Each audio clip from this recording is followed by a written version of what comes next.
Okay. Any handouts, Rabbi? No handouts. Got to remember everything that I say. Okay. Good evening. It is a pleasure to be able to learn together in anticipation of the upcoming Yamim Noraim. And this year, discuss Malchuyot this evening, continuation of the discussion of the Musaf of Rosh Hashanah as part of the Gardin-Mermelstein Chodesh of Inspiration, generously sponsored by Stacy and Dr. Jules Gardin in honor of their parents' memories.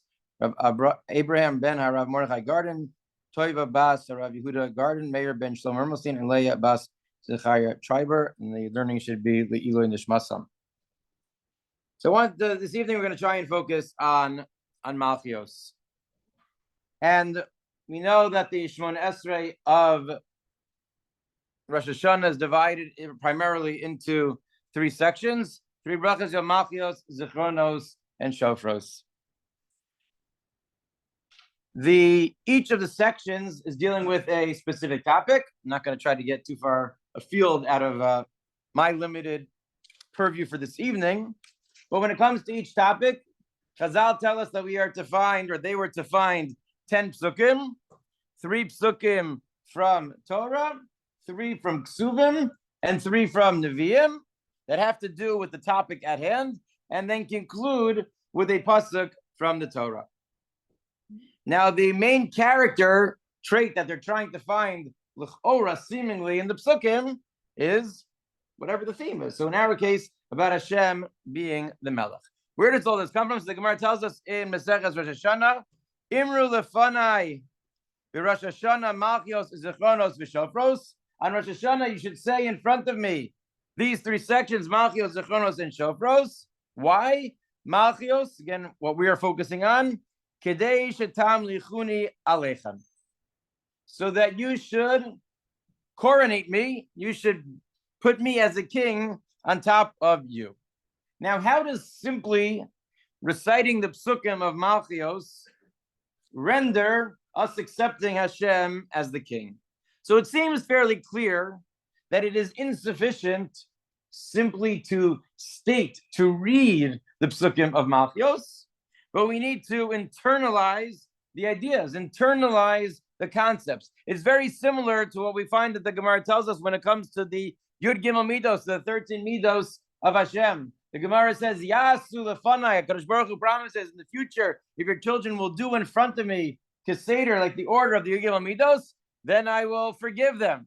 So what does he mean, Yasa? Is it Imru? Is it to say? Is it to Yasa? So it's very clear that it's not just about reading. It's not just about going through Hashem, Hashem, Kerachim, Mechanon, but it's about understanding what those midos are and how they relate to us. And I think that's really what our goal is for the evening. If Malchuyot has to be about more than just simply reading words, going through the psukim, but rather understanding conceptually what it is, Kedei shetam lichuni aleichem, so that we accomplish what Rosh Hashanah is really about, that we accept HaKadosh Baruch Hu as the king, then we need to understand what does it mean to accept HaKadosh Baruch Hu as the king. So Malchuyot begins with Aleinu. Aleinu is the introductory paragraph to Malchuyot, very familiar to us from our conclusion of davening all the time. But why is this the opening? Why is this the opening? See, not only does it encapsulate the theme of HaKadosh Baruch Hu being the Melech, although it begins with Leinu Shabech La'adon HaKol, and that's a distinction that we're going to deal with a little bit later on, the master of all, which is an aspect of HaKadosh Baruch Hu being the king. But as we go on, we discuss his Malchus. What other themes are we trying to highlight? Why specifically Aleinu?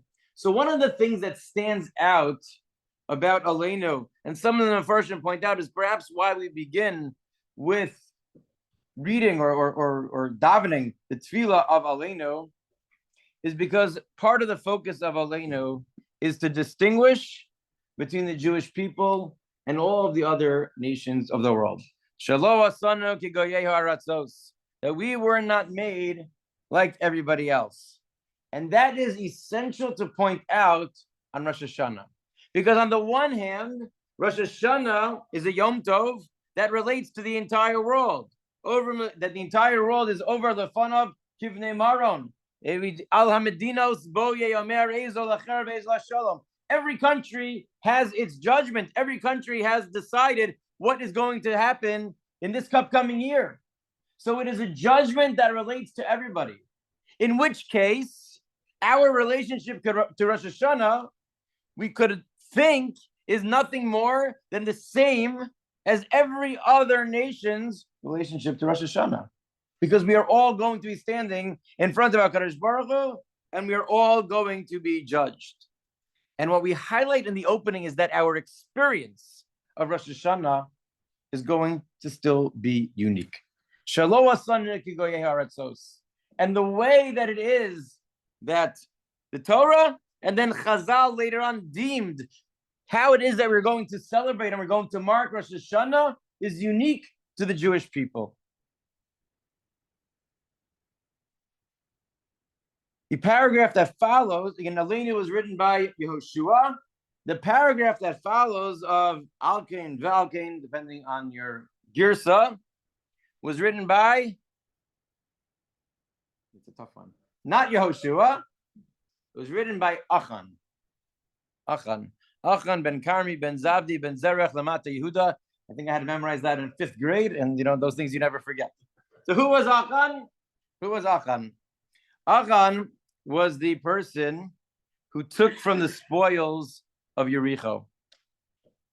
Hashem had said that when they destroy Yericho as they were coming in, which again was the time, seems, when Yehoshua wrote Aleinu and instituted this paragraph, Achan comes along and he takes from the spoils of Yericho.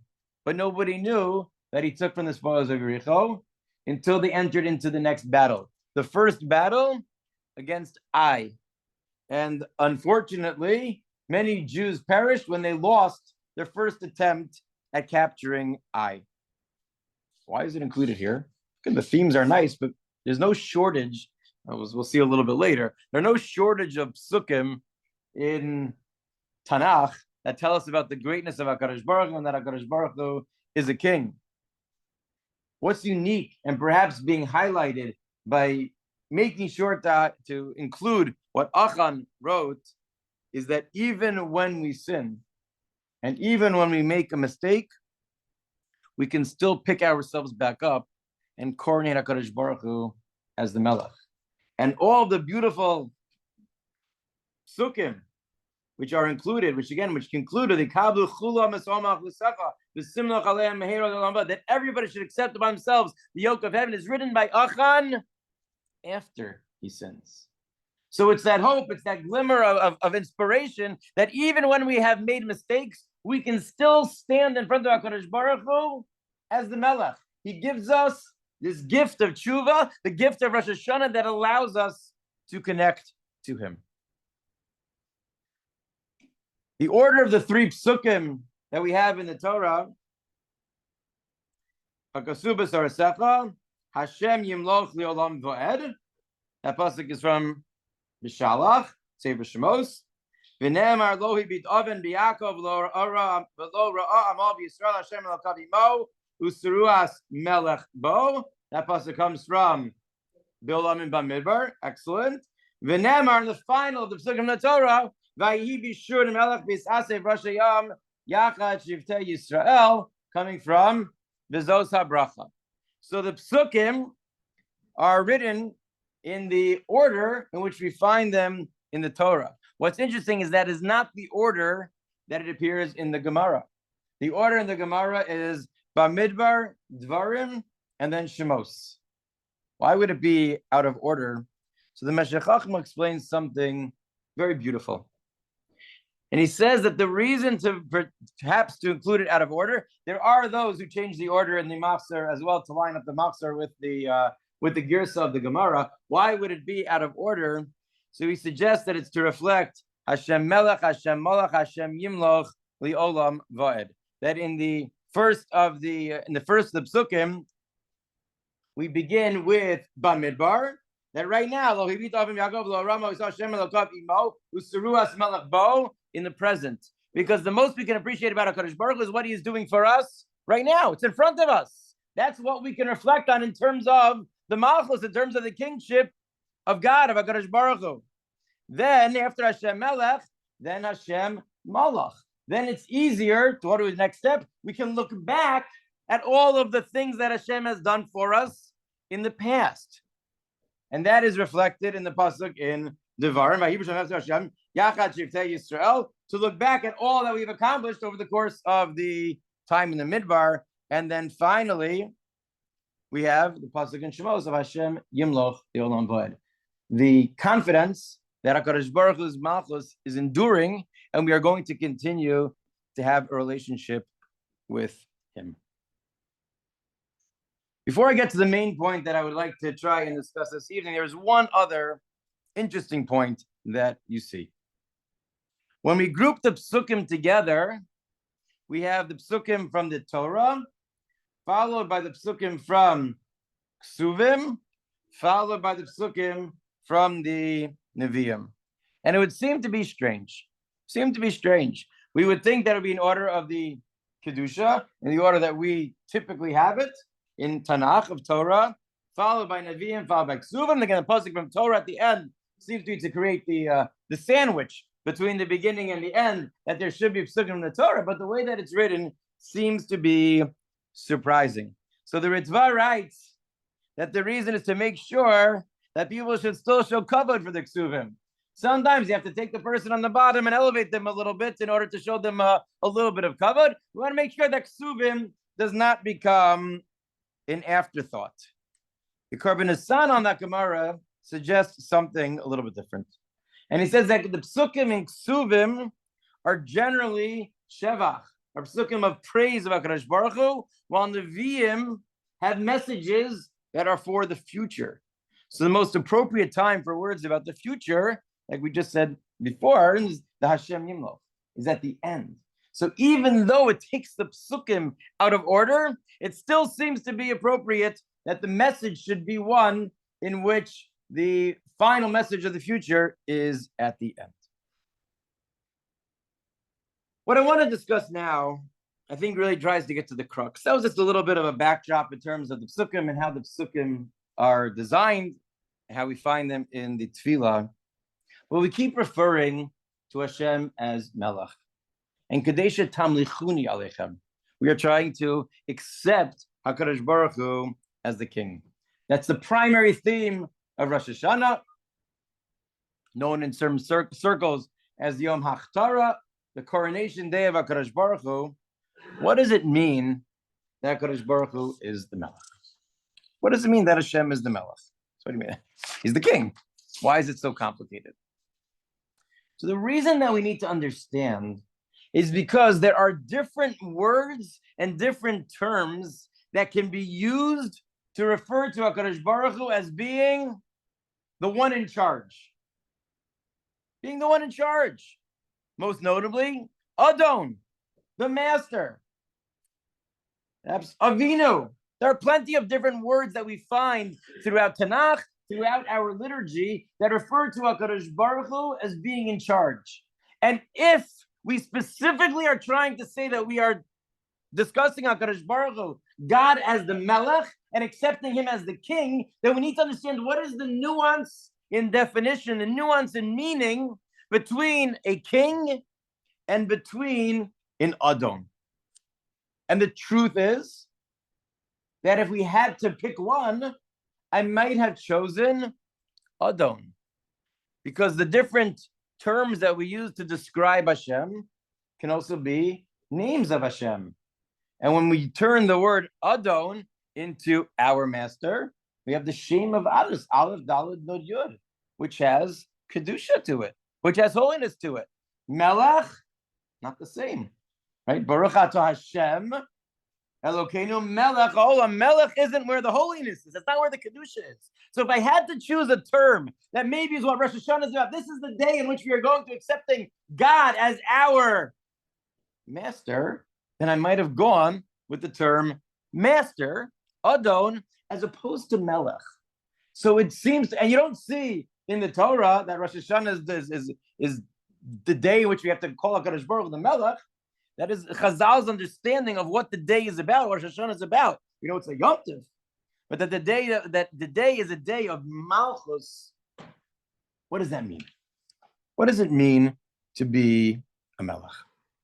I want to share with you the crux of the idea that I want to share with you. I heard from Rabbi Ari Zahtz, and again, didn't say all parts of it. He might disagree with parts of what I want to suggest, but I think it gives us a fascinating approach to appreciate what is unique, what is special about Rosh Hashanah, and what is different about referring to HaKadosh Baruch Hu as our king versus any other relationship that we may have with him. What does being a melech mean? See, on the one hand, monarchy, we could just say, is another word for being the one who is in charge. It could be a gibor, it could be av, it could be adon. What is unique about melech? So the Medrash tells us that Adam called HaKadosh Baruch Hu Adon. Adam was going around, as the Psukim tell us, and gave shemos to everything. He had to identify. He's the first person who is created, and everything needs to be categorized. Everything needs to be put in its place. And he turned and he calls HaKadosh Baruch Hu Adon, master. And it's not surprising, because if we think about where we use that term Adon, we often refer to Adon as a master, and the one that has a relationship with the master is the Eved, is the slave. And if we think about a relationship of subservience, that is probably the most extreme form that we would imagine. You have the master who is in charge, who owns the Eved, who owns the slave, and as such has full reign over everything that the slave does, and fully controls everything about the slave. So what's different about a melech? Is a melech just an adon that happens to be over a lot of people? That the relationship of adon, of master to eved to slave, is a one-to-one relationship, while the relationship of melech to his avdei hamelech, to his subjects, is many people, or is there perhaps something more to it? So we mentioned before that the Gemara tells us that each of the themes of Musaf on Rosh Hashanah needs to have 10 psukim. And there are different rules that govern the psukim. What seems to emerge as the general rule is that the psukim need to be positive. You need to be positive about HaKadosh Baruch Hu and about the Jewish people. And it needs to include the word which we are looking for in the particular theme. As such, there's a machlokas when it comes to Malchuyot about one pasuk. And it is the pasuk which perhaps for us highlights Malchuyot. It's the concluding pasuk before we get to the bracha of Shema Yisrael Hashem Elokeinu Hashem Echad. And there's a machlokas whether that pasuk of Shema Yisrael counts as one of the psukim of Malchuyot or not. Why would it not count as a pasuk of Malchuyot? Doesn't say Melech. It seems to be the primary feature that we are looking for is missing. So the Man Da'amar, the opinion that says that it's not going to count, we very well understand. It's missing what we're looking for. So let's go around. We'll find another pasuk. There are plenty of psukim. Question is why yes? Why is it that Man Da'amar, that opinion chooses to include it? And that is how we paskin. That is what we include. And again, more than just include, I think we often conceptualize that almost as being the climax of Malchuyot, the declaration of Asarasal Kasuv Lemor, Shema Yisrael Hashem Elokeinu, Hashem Echad. So how exactly, if you're trying to connote HaKadosh Baruch Hu uniquely as the king, not just as great, because to find psukim in the Torah that says God is great isn't so difficult, but to find him as the Melech, how does Shema fit in? The Gemara asks, not in Rosh Hashanah, but why is it the Aseres HaDibros? Again, many Mefarshim deal with it as well. Why is it that the Aseres HaDibros begins with Anochi Hashem Elokecha? I am Hashem, your God, who took you out of Egypt. Why does it start? Where's the commandment? It's a statement. It's a statement of fact, certainly true. But why is it that is what the Aseres HaDibros begins with? So Chazal give a mashal to try and help us understand. Say that a king once invaded a country, and the people asked, "What would you like from us?" They realized they're doomed. They're going to be taken over by the new king. So instead of fighting, what do you want from us? We'll do whatever it is that you ask. And the king says, I want you to be mamuch me, and I want you to be mekabel my gezeros. I want you to crown me, to coronate me as the king. And I also want you to listen to my decrees, to listen to my edicts, what it is that I tell you to do. Why is that necessary? And again, and what the Chazal are certainly highlighting is that what HaKadosh Baruch Hu was doing as well. Step one, Anochi Hashem Elokecha, recognize me as the God. Step two is I'm going to give you a list of things that I want you to do and not to do. But why is it necessary? Why isn't it sufficient for them to do what I'm asking? By doing what I'm asking, or what God is asking, that shows that who's the boss? God. Because why else are you listening to what he's saying?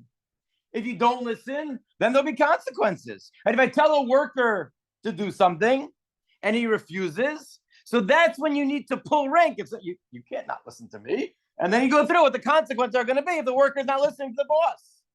But if the worker is willing to do it without having to stuff down his face that you are the boss, isn't that even better? Why would you need to go through the formality of him saying, oh, you are the boss, and now I'm going to do what it is that you want? What are Chazal trying to explain to us? Why is it necessary? The model, it holds up. Yeah, it's two steps. First, you accept God as the king, and then you do the Gzeros. But what sense does that make? What is being accomplished by first accepting HaKadosh Baruch Hu as the king, and then afterwards going through listening to his Gzeros, when we could have just showed that he is the king by listening to the Gzeros HaMelech? Having authority is a means to get someone to do something. If the person is willing, then as we said, there's no need to flex my muscle and to show who is boss. So ultimately, HaKadosh Baruch Hu wants us to keep his mitzvos. He created us, he put a system in place, and he wants us to do all of the Taryag mitzvos, everything that he put out. If a person refuses, then we need to convince him why he should be doing it. But why do you need to accept the Malucha? So it's interesting, we find a similar parallel every day in Kriyat Shema.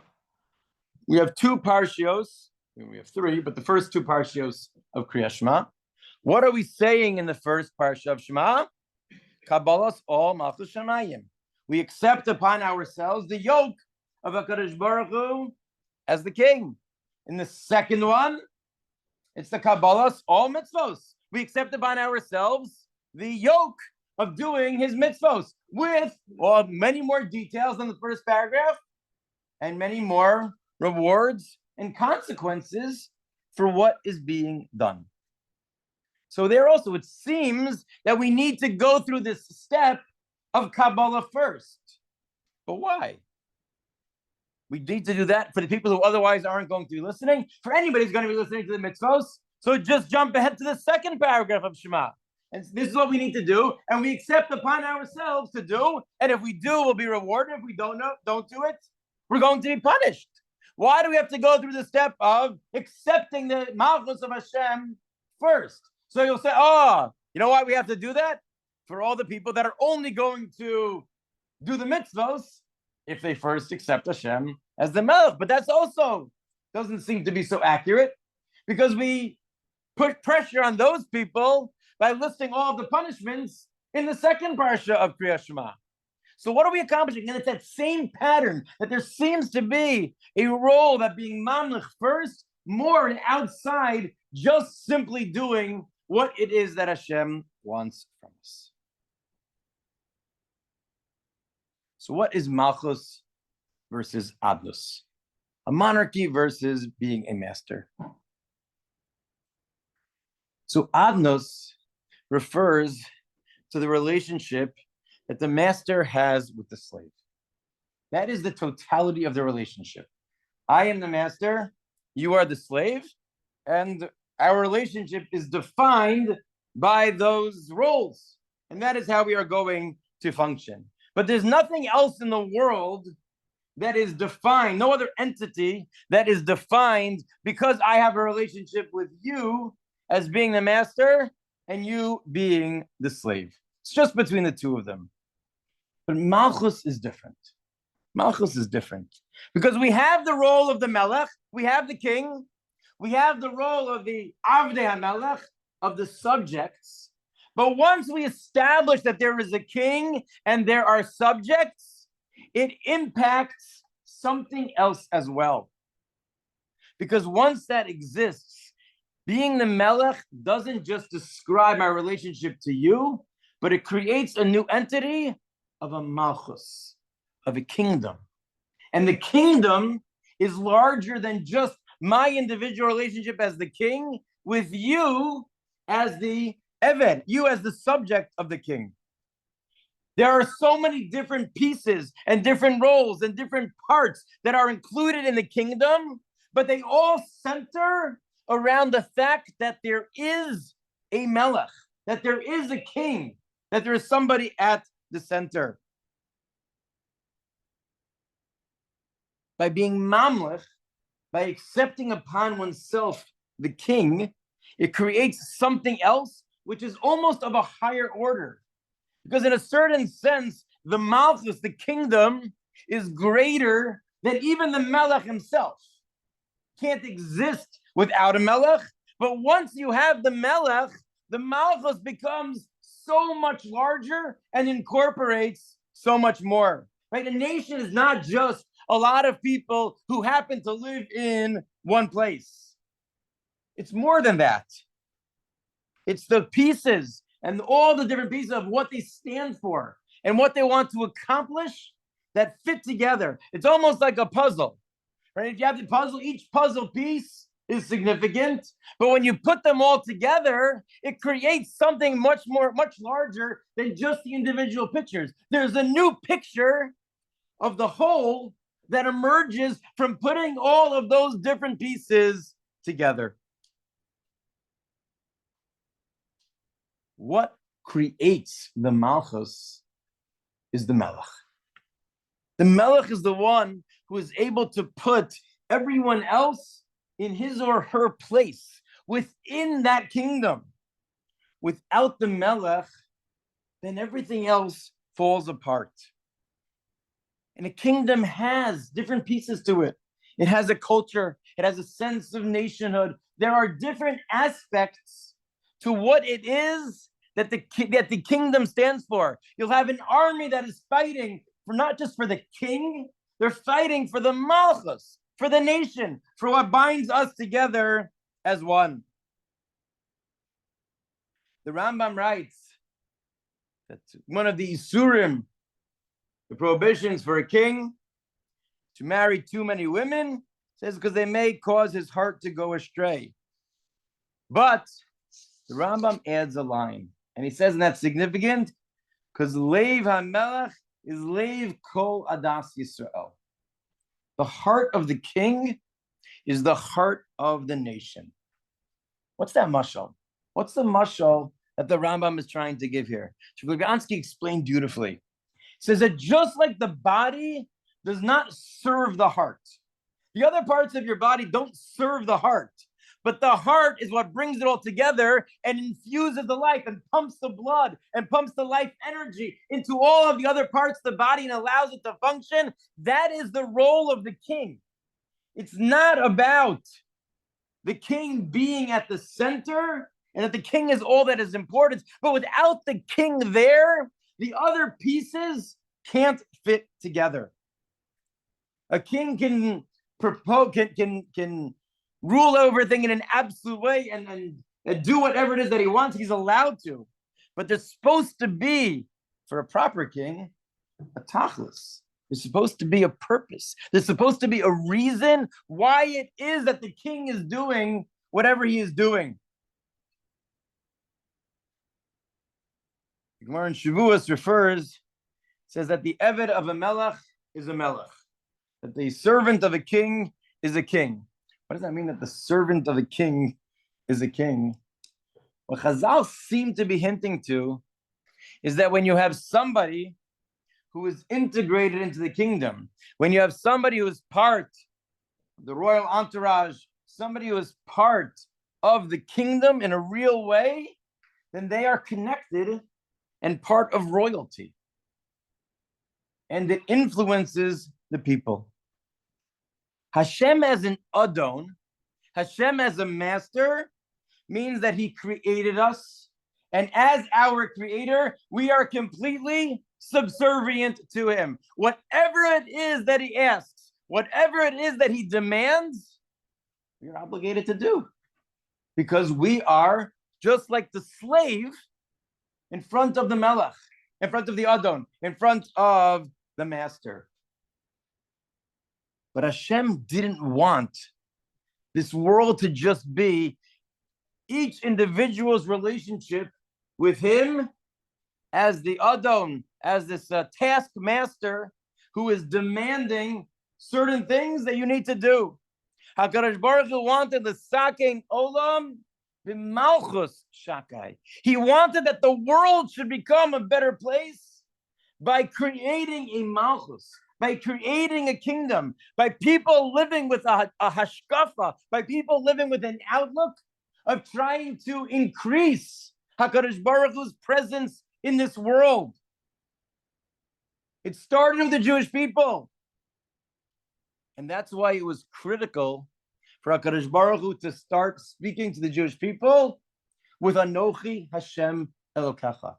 If he would have started immediately with a list of do this, do this, do this, then our relationship with him would be no other than a master to a slave. You have a list of tasks that you need to do throughout the day. Do A, B, C, D, and that's it. And that's the full extent of the relationship. By starting with Anochi, it was to highlight that, yes, there are things that I want you to do. There are mitzvos that you are required to do. But that's not what it's about. It's because I am the Melech that I understand, and I want you to understand that doing these things is good for you. It's good for you. And you're part of something much larger. The Alter Rebbe and the Shulchan Aruch Harav, Balatanya writes, he's explaining what does it mean that in the pasuk of Shema Yisrael, Hashem Elokeinu, Hashem Echad, what does it mean that Hashem is one? He says it does not mean that Hashem is one as opposed to 2, 3, or 4, depending on what religion you choose. That's not what it means that Hashem is Echad. Here it says, Hu Yachid Umiyuchad Ve'ein Dom Elo Umachuso Bakol. Echad means that he is unique, he is the only one, there's no one similar, and his Malchus, his kingship, penetrates all of existence, everything that we have in the world. Echad is not just not one, but it means that HaKadosh Baruch Hu is everything. Everything that exists in the world is an expression of HaKadosh Baruch Hu's Ratzon, that he wanted this, he willed it into creation. So Shema Yisrael says, if the whole world is a projection of the divine, and we may not see it all the time, but it's supposed to be a goal, it's supposed to be what we're striving towards, then ultimately, if we engage in that process, when we turn around, there'll be a beautiful picture of the Malchus of Hashem. What HaKadosh Baruch Hu wanted, and what Rosh Hashanah is about, is being Mamlech HaKadosh Baruch Hu. See, if it was the approach of Adnos, of accepting HaKadosh Baruch Hu simply as the master, and we will follow all of your mitzvos. It's a one-way street. It's a one-way street. We don't have any relationship with him other than being told that we need to do X, Y, and Z. But Malchus is a conglomerate of different pieces to form something much bigger with the Melech at the center. But what difference does it make? Who cares? At the end of the day, in terms of our avodah, in terms of what we are supposed to accomplish on Rosh Hashanah, if we have to do what Hashem wants, why does it matter if we accept him as an Adon or if we accept him as a Melech? And it seems to me that there are at least two reasons why it is significant. The first is when generally, if you submit to somebody else because that person is stronger or more powerful, and you really have no choice, you generally do it begrudgingly. You don't want to do it. You're not interested, but you're overpowered and you can't push back. If a person submits to a melech, even if it demands the exact same things that the Adon is asking, it's going to be a very different experience because you gain. You're part of something that's much bigger than you or even the king. You're part of the Malchus. The one who is asking, who is demanding, can be asking for the exact same thing. But if it's done as a melech as opposed to an Adon, there is much more of a buy-in. When a person is asked to submit to the all mitzvot, so we skip to the second paragraph of Shema without having the first paragraph of Shema, without the Malchus Shemayim, then we wouldn't feel elevated. We wouldn't feel uplifted. It wouldn't be part of being a nation. It would simply be that God demands X, Y, and Z. And the second difference is if I am a slave to the Adon, would I ever wish that the Adon's mastery, that is Adnus, should extend onto other people? That more people should become slaves? Hopefully not. Hopefully not. I want myself out. But that's not true if you really believe in the Melech. If you understand and you appreciate what the Melech brings and how the Melech creates a nation, then your goal is to expand the Malchus. You want to understand that there's value, that there's meaning, that there's substance to the relationship that one has. Malchus is supposed to inspire us that we are part of something much larger than ourselves. We are part of a whole. There is this Malchus Shakai, the Simloch Ato Hashem Levadecha Al Kol Maasecha. We yearn for the moment when that Malchus of the God is going to extend over the entire world. That Kol HaRishon Koshim, that everybody's going to know that Hashem Echad U'Shmo Echad. Because it's part of who we are. It becomes part of our identity. And that's really what we are trying to accomplish on Rosh Hashanah. Really, it's something that would be better to live with every single day. But it's hard. And most days over the course of the year, we probably feel more of a relationship with God of Adnus. That I have to do the following things, and I got to check off the boxes and make sure that I'm doing things just right. But in an ideal world, that's not how it would be. We would experience the Malchus of HaKadosh Baruch Hu. But we are given a gift. But that gift is also a responsibility.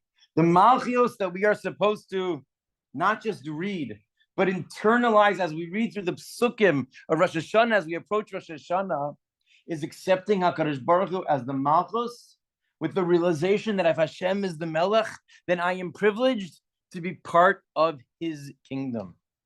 And if I'm part of his kingdom, I not only want it for me, but I want it for others as well. I want to see how it is that that Malchus can be greater in this world, that it can expand, that it can be bigger, that it can be more than we possibly imagine, that my relationship with HaKadosh Baruch Hu is me being part of a nation and me being part of something that is much larger than ourselves. And that is the thrust of of Imru Lefanei Malchuyos, Kadesh Tamlichuni Aleichem. That when we approach Rosh Hashanah as the opportunity to think about our relationship with Hashem, that yes, there are things that we need to do, and sometimes maybe it becomes a little bit dry because we're just doing whatever it is that's absolutely necessary. Rosh Hashanah is that time to uplift us.